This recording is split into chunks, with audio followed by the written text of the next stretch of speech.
Brought to you by TechnoSpark 20 series smartphones.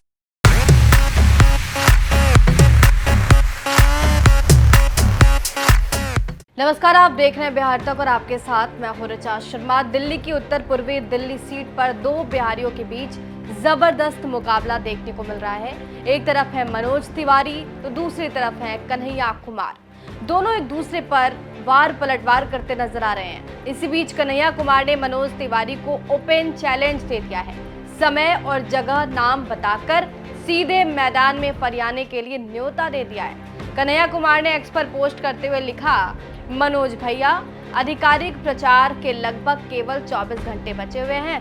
कब तक लोगों को इधर उधर भटकाइएगा? आइए एक बार तो उत्तर पूर्वी दिल्ली की जनता के असली मुद्दों पर चर्चा उन्हीं के सामने कर ली जाए। कल आ जाइए गोकुलपुरी वार्ड 3 बजे स्टेट बैंक ऑफ इंडिया के पास मंगल बाजार रोड पर। और हाँ, थोड़ा समय निकालिए, ट्रैफिक बहुत ज्यादा रहता है क्षेत्र में।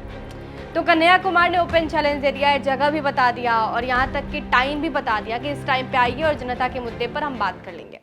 आपको बता दें कि राष्ट्रीय राजधानी दिल्ली की नॉर्थ ईस्ट दिल्ली सीट पर बीजेपी ने भोजपुरी सिने स्टार मनोज तिवारी को टिकट दिया। मनोज तिवारी 2014 और 2019 के चुनाव में इस सीट से बीजेपी के टिकट पर चुनाव जीत चुके हैं। मनोज तिवारी की बात की जाए तो इस बार नॉर्थ ईस्ट दिल्ली सीट से लगातार तीसरी बार जीत के लिए जोर लगा रहे हैं। वहीं अगर इंडिया ब्लॉक की बात की जाए तो इनके तरफ से कांग्रेस ने इस सीट पर कन्हैया कुमार को अपना उम्मीदवार बनाया है। बीजेपी और कांग्रेस दोनों ही दलों के उम्मीदवार बिहार से संबंध रखते हैं। मनोज तिवारी कैमूर यानी कि भभुआ जिले के रहने वाले हैं, तो वहीं जेएनयू के पूर्व छात्र संघ अध्यक्ष कन्हैया कुमार बेगूसराय से आते हैं। प्रदेश एक है, लेकिन दोनों उम्मीदवारों की बोली भाषा में अंतर है। मनोज तिवारी जहां भोजपुरी भाषी हैं, वहीं कन्हैया जो है वो बेगूसराय हैं और बेगूसराय के रहने वाले हैं और वहाँ पर मगही बोली जाती है, अंगिका बोली जाती है और मिथिला का भी कल्चर वहाँ पे देखने को मिलता है। मनोज तिवारी और कन्हैया कुमार दोनों ही नेताओं ने अलग अलग राज्यों की सीट से लोकसभा चुनाव लड़ने और हारने के बाद दिल्ली का रुख किया है। मनोज तिवारी की बात कर लेते हैं। 2009 का लोकसभा चुनाव यूपी की गोरखपुर सीट से बीजेपी के योगी आदित्यनाथ के खिलाफ इन्होंने लड़ा था। तब वो सपा के सिंबल पर मैदान में उतरे थे। बाद में मनोज तिवारी बीजेपी में शामिल हो गए और पार्टी ने 2014 में उन्हें नॉर्थ ईस्ट दिल्ली सीट से मैदान में उतार दिया, जहां से जीतकर वो पहली बार संसद पहुंचे थे। कन्हैया की बात की जाए तो वो 2019 के चुनाव में बिहार की बेगूसराय सीट से मैदान में उतरे थे।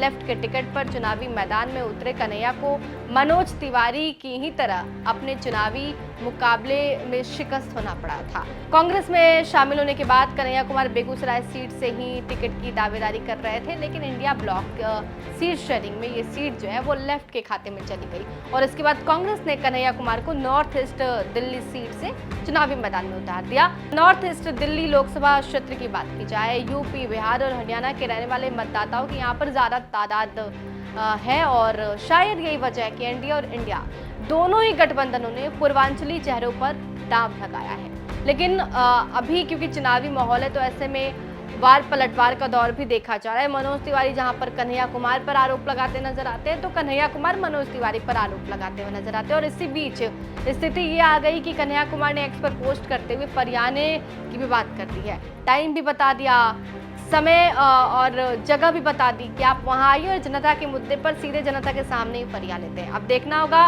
कि कन्हैया ने जो चैलेंज दिया है मनोज तिवारी को, मनोज तिवारी क्या उसको एक्सेप्ट करते हैं, ये तो वक्त बताएगा। बने रहिए हमारे साथ, देखते रहिए बिहार तक।